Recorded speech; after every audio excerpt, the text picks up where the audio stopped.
Hello, all. It is Steph. Last quarter, we took a look at profit first to examine our financial behavior and our long-term sustainability with our business through the lens of profit. This quarter, we are switching gears and looking at organizational clarity and execution of ideas using Gino Wickman's Traction. This is a book that was recommended to me many years ago by a client. I have many clients who had already heard of this and were starting to implement aspects of it in their own business when we started coaching. And I think that there are some really, really good nuggets in this book. As always, when I'm sharing these books with you and ideas that come from them, above all else, take what works for you. This does not have to be an all or nothing proposition. I read plenty of books where I'll pull one or two nuggets out and say, this is good stuff for me. I can really see how to implement this in my business and it feels sustainable for me. So with that in mind, let's talk about our vision for our business. I have worked with countless business owners over the years that have a vision that rattles around in their head, but it's not one that's really clearly defined. It's not one that they have articulated to their team in whatever form that might take. And as a result, I think that they get insufficient collaboration that actually winds up frustrating them, but it's because nobody really understands but them what the end game is. So if you have employers, contractors, vendors, key referral partners, if they don't know what it is that you're trying to really accomplish with your business, then chances are maybe their commitment, their mindset, their solutions, their creativity might come across as subpar. But it's not for lack of trying, it's for lack of context. So start with yourself. Are you really clear about what it is that you want to achieve with your business? So I'll give you an example. This is really swinging for the fences, but Bill Gates with Microsoft wanted a computer on the desk of every home, in every home, like desk or table, whatever. He wanted a computer in every home so everyone felt more empowered through computing. That was his vision. Now, he had a huge vision that has changed life globally for people. For small business owners, we want to have a positive impact, maybe just on our community, or maybe there are those of you watching this video and you want to have a much broader impact. The point is to be clear about that. What are you trying to achieve? And who do you want the beneficiary to be of those efforts? So this is what you do. This is the impact. This is your audience.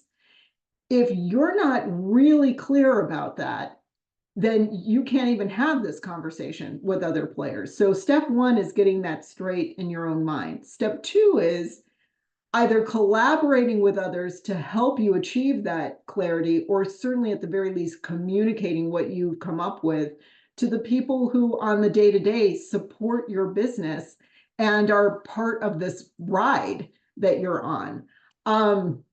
I've led a lot of team meetings around this particular exercise, and I can see light bulbs go off in the room every time. I didn't know that that's what you really wanted, or this just gives me a totally different understanding of how to plug what I do into the day-to-day into like a much greater picture. People love context, and I think that they also derive a lot of satisfaction and fulfillment from their work when they know that they're part of something bigger. If they're just sitting at their desk grinding out work, that is the level of contribution that you're going to get. You're going to get box checking. But if they understand that this work is in service of these things over here, then this becomes a much more integrated effort. And they're not just going to check a box, they're going to think about this activity in relation to what it is everyone is trying to achieve.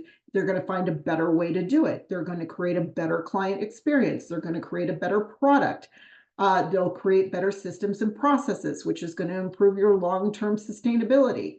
So the way we approach our work is amplified when we understand what we are doing it for. That is really key. So this week, really reflect on what is your business's primary purpose. Who is it that you serve?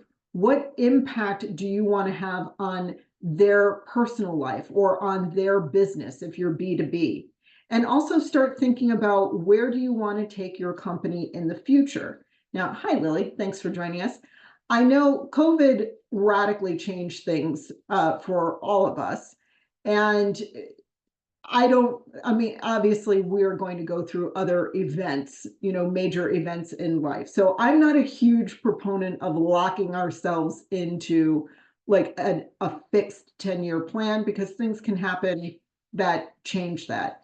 But I do think that there's a benefit to having an idea of the direction that you want to move in, so that the decisions that you and everyone else are making now are in support of moving you toward that outcome. And if you need to adapt and make some changes because of some future event, you have that elasticity to do it. But think of things like, do you want to be a work from home culture? Do you want to be a brick and mortar culture? Do you want to own your own building?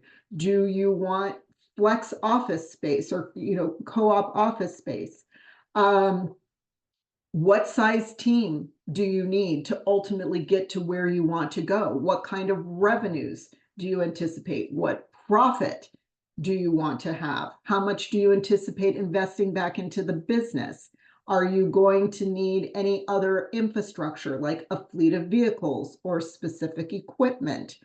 What kind of external team do you need to build? CPAs, attorneys, business coaching, anyone else who can bring resources to the business and advice to the business. Certainly a really good commercial insurance agent, because as you grow, you also likely take on more liability.